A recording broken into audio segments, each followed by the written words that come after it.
dito sa Fort Barton, Panalo. Guys, isa to sa mai-recommend ko sa inyo pag pumunta kayo dito ng Palawan o ng Puerto Princesa City. Punta kayo dito ng Fort Barton. Isa to sa one of the best para sa akin na island hopping dito sa Palawan. Napaka-solid, napakaganda. Merong turtle, merong mga corals maganda. Marami ring isda doon. Solid, Panalo. Ganda dito, guys. Pag pumunta ka dito, hindi ka magsisisi. Hindi lugi yung ibinayad mong tour para mapuntahan mo yung ganito kagandang dagat or isla dito sa Fort Barton, Panalo. Tapos maulan-ulan ngayon, no? Ang nakakalungkot lang, syempre, dahil sa yung mga maambon, maulan yun to, hindi tayo pwede magpalipad ng drone. Hindi natin isusugal yung si baby drone para makaka-capture ng ganito kagandang video. Gusto makawa ng video na maganda sa taas. Ang ganda kasi dito. Ang problema lang talaga natin dito is yung ulan. Kaya hindi tayo makakapagpalipad ng drone. Pero ganun pa paano, nakikita nyo naman gano'ng kaganda dito. Look, diba? Saan? May mga mapa, mga puno. Tapos ganito kaganda ng tubig, ng dagat. Panalo to, guys. Pag pumunta kayo ng Palawan, comment kayo sa akin. Or chat nyo ako through Gmail. Papunta nyo sa akin sa Gmail, chat nyo lang ako. Goods yun. Message nyo lang ako sa Gmail.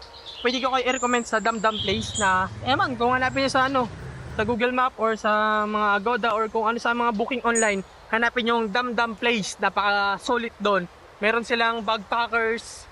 Yung marami kayo, something ganon, tapos mura lang yung babayaran nyo, tapos doon kayo matutulog. Meron din sila mga private room na napaka-solid yung pwede kayo maglabing-labing dalawang partner, mga ganon. Ano lang kayo doon? Message lang yun or mag-book lang kayo doon, napakamura. O kung gusto nyo, direct na yun sa akin. Ako magsabi doon sa kuya-kuya ko, yung may-ari. Diba? Mabook natin na mas maganda. Panalo dito, guys. Message lang ako sa Gmail. junodaguhoy2020@gmail.com. Ang next target naman natin is yung El Nido. Gusto natin mag-island hopping sa El Nido. Pero sana, hindi maulan. At makakuha tayo ng video na maganda sa taas at sa baba. Diba? Para mas quality. Pero guys, napakakalmado ngayon ng dagat. Pero gagawin natin yung kapag may pera na tayo. Kasi ngayon, wala pa tayong budget. Ubus-ubus na tayo, sagad-sagad tayo ngayon. Ngayong pupunta natin ito, sagad na talaga. Sagad na sagad. Sagad na sagad. Kaya sa mga gusto nyo mag-sponsor, kung gusto nyo akong pumunta ng Ilido, o gusto nyo makita yung Ilido, tatanggapin ko po yung willing mag-sponsor sa akin pupunta ng Ilido, tatanggapin ko po yan. Maraming salamat po. Na-appreciate ko yun. Sobra.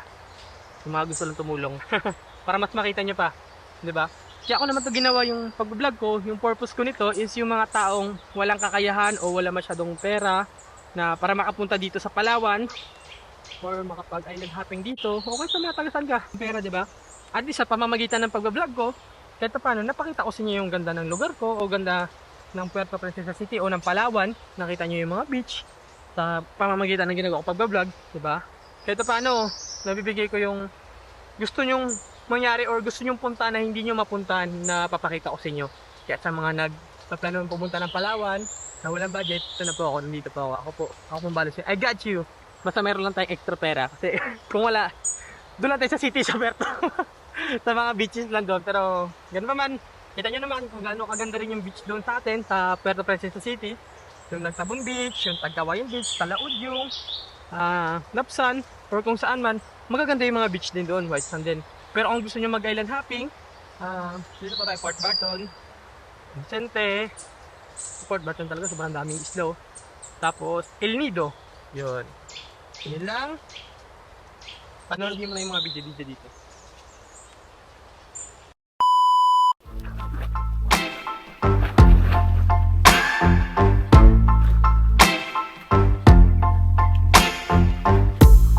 Sometimes it burns, sometimes it hurts when you say my name, but thinking of hers, I don't wanna know, don't want you to go and leave me behind. No, I don't wanna see if it isn't me who's on your mind.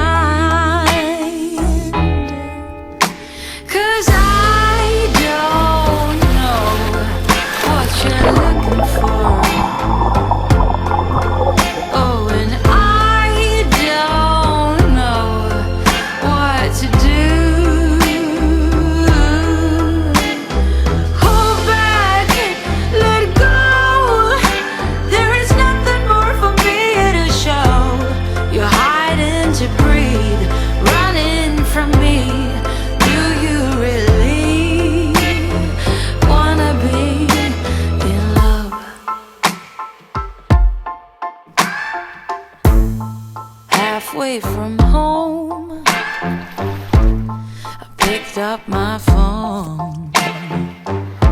I stared at your face, but it's not your tone. Saying oh hello, who are you to call me late in the night? She says I just called to say that it's here with me and not where he might be. 'Cause I don't know what you're looking for. Oh, and I don't know what to do. Hold back, let go. There is nothing more for me to show. You're hiding to breathe. So yun guys, next destination naman tayo. Hindi ko alam kung saan. Pero yung pinakahuli daw ata, sandbar. Sana, hindi mag-ambon para makapalipad tayo ulit ng drone doon. Dalawa, tatlo. Mga ganyan.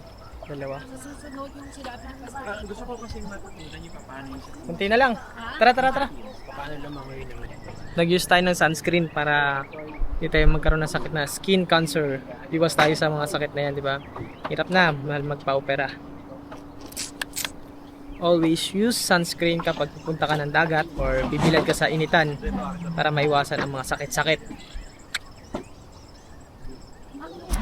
Hindi ko alam kung saan tayo papunta pero dito tayo magstay sa kanilang duyan na nambak. Sarap dito.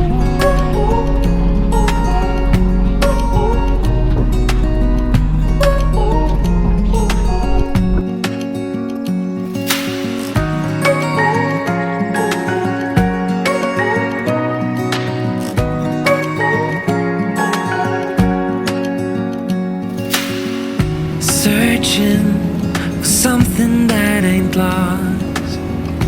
Have we got our lines crossed? We're wasting time on stuff that doesn't really matter, while wishing for something better. I try to fix things that weren't broken, misunderstandings and words unspoken. We fall apart, and I won't dare to say, do you feel the same way? Maybe you don't wanna know, but you don't see what you have in front of you. Or maybe I'm not enough for you, so maybe I should go. If I had known from the start, this wouldn't have ended with broken hearts. 'Cause I don't wanna waste my time. Tapos na. So yun guys, dito na tayo sa third island. Pang-apat na spot natin. Fourth spot. Ganda ng mga corals, oh. Oh, diba? Ligo dyan tayo ulit maligo. Corals naman. Ganda. Guys, yung mukha ko, huwag nyo napansinin na naglagay tayo ng sunscreen para maiwasan natin yung sakit na skin cancer, diba? Tsaka, hindi naman tayo takot mangitim. Ang iniiwasan natin yung skin cancer lang. Kaya, lagi tayong magamit ng sunscreen tuwing maliligo ng dagat or magbibilad sa initan. Kahit hindi naman sobrang init, kahit ganito lang, kailangan natin magamit ng sunscreen. Tandaan nyo yung parati, para goods na goods. Dito tayo mag-dive naman ulit. Dito tayo maliligo. Sige ako. Okay, so this is our last snorkeling area. Last snorkeling area na pala to. Patalo ka bro? Talod ko, de.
ito sa mga lugar na napuntahan ko dito sa Palawan na hindi ko makakalimutan.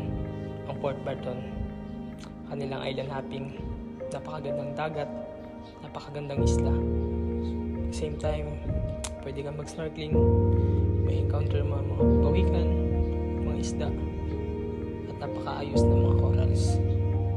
Sana patuloy pa rin pangalagaan at ingatan ang ating bayan.